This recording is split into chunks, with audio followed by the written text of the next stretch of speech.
With each state having a different phased approach to vaccinations, it can be difficult to discern who is included and who isn't, especially in a region like ours with 3 sets of guidelines.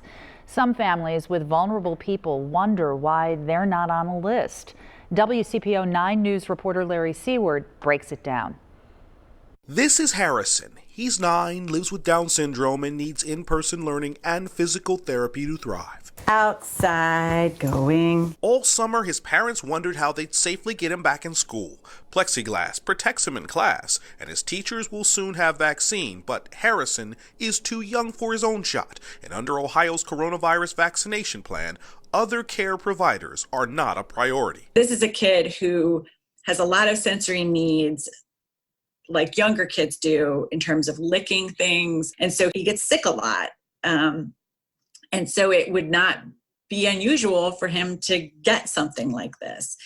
And nobody can tell me exactly what that's going to mean for him if he does get it. We found fury on Facebook. The mom of 7-year-old Emma Horton, whose Down syndrome, tracheostomy, heart, lung, and airway disease requires special care, wrote that during the pandemic, the family felt forced to, quote, allow known COVID-exposed nurses into our home or cancel nursing services until the pandemic ends or we feel safe. They canceled, and while they understand no coronavirus vaccine is yet safe for children, Kentucky, California, and New York are letting caregivers line up to protect kids like Harrison and Emma. We're just waiting for it to be available to us. While Ohio teachers began getting vaccine last week, daycare workers outside school districts must wait. Fran wrote us saying, quote, I'm a daycare provider and I don't think it's fair that we are not included in the vaccinations. The same kids that go to schools come to us. Our lives matter too, end quote.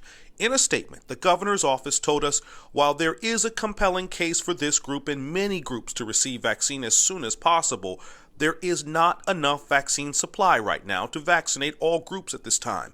Vaccine eligibility to date has reflected Governor DeWine's goals of saving as many lives as possible and returning K-12 students to in-person instruction. A lot of these problems will go away. While experts believe vaccines coming from Johnson & Johnson and AstraZeneca can cure supply shortages in 2 months or less, Good kick! Harrison's family struggles. When does this end? July, August, September, until I can feel comfortable that he's going to be protected. Later this month, some Ohioans with disabilities are eligible for COVID-19 vaccine, but they have to be at least 16 for Pfizer and 18 for Moderna doses.